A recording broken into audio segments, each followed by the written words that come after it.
Salam diplomat, saya Azhar, founder dan CEO dari Kuraweda, dan saya siap bikin gebrakan. Teman-teman, kapan terakhir kali main ke museum? Atau saya ganti pertanyaannya, kalau saya berikan opsi main ke kafe atau ke museum, pilih mana? Ya, mayoritas akan pilih main ke kafe atau ke mall atau lainnya. Kenapa? Karena lebih menarik daripada museum. Di Indonesia saat ini lebih dari 7 candi, 56 keraton, dan lebih dari 2.500 museum hidup enggan mati tak mau. Ironisnya, mereka memegang seluruh kekayaan intelektual properti sebagai bangsa yang kaya akan budaya dan sejarahnya. Tapi apa? Kita membiarkan mereka struggling alone. Mereka paham mereka harus berubah, mereka harus digitalisasi, tapi mereka nggak punya uang. Pun punya uang, mereka tidak bisa gambling untuk membeli sesuatu yang tidak menghasilkan uang. Itulah kenapa Kuraweda hadir.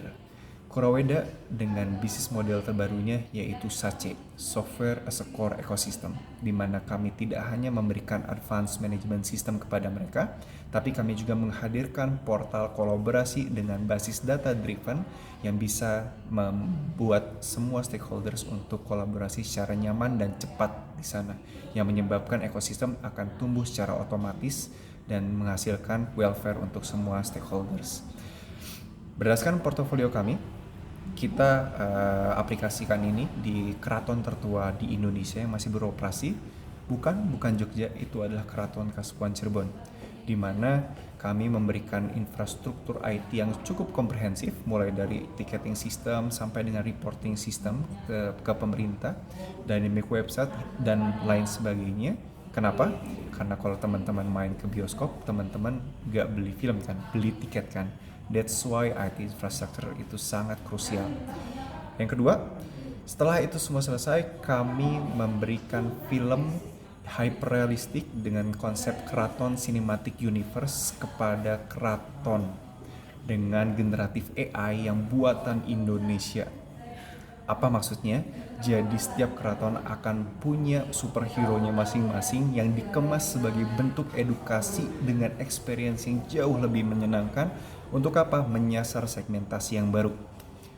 Ketiga, sudah disebutkan tadi, kita memanfaatkan portal kolaborasinya, SACE-nya, Software as a Core Ecosystem-nya, di mana kami akan membuka data tersebut kepada stakeholders yang akan berkolaborasi, yang akhirnya sekarang bukan hanya IT, bukan hanya universitas, bukan hanya perbankan, marketing, souvenir, F&B juga sedang dalam proses kolaborasi dengan kita. Revenue stream-nya bagaimana? Sistem ini kita berikan cuma-cuma kepada keraton. Lalu revenue stream-nya kita dapat dari mana? Kita ambil dari seluruh revenue yang terjadi di keraton, dan juga kita akan mengambil porsi yang lebih besar untuk wahana museum AI tadi, film AI tadi, dengan porsi yang jauh lebih besar, karena itu adalah porsi kita. Lalu apa yang terjadi dengan konsep ini di 2024 ini? Cukup bikin heboh di dunia tourism. Kenapa? Karena kita akhirnya berhasil bertanda tangan dengan Asosiasi Keraton se-Indonesia sebagai single and only partner for digitalization of keraton from Sabang till Merauke, only Kuraweda. Untuk itu kami sekarang membuka diri. Tentu Kuraweda tetap akan fokus kepada IT solution. Kami butuh kolaborasi yang cukup komprehensif untuk mengisi kontennya, teman-teman. Konten di dalam keraton. Kita tidak perlu lagi investasi besar. Karena apa? Karena keraton itu adalah pemilik Indonesia sebelum Indonesia. Aset mereka banyak. Somehow kita berhasil masuk untuk membantu mereka memanage aset-asetnya. Dengan apa? Sistem yang sudah terintegrasi. Untuk itu Kuraweda hadir dengan segala gebrakannya. Dan kami bergerak mungkin cukup unik, mungkin kami satu-satunya startup yang bergerak fokus di bidang keraton, dan mungkin ada faktor X juga yang mungkin tidak bisa dimiliki sama yang lainnya. Kenapa? Karena seluruh founder dan seluruh angel investornya Kuraweda juga turunan keraton. Mungkin itu yang bisa saya ceritakan tentang Kuraweda. Salam diplomat.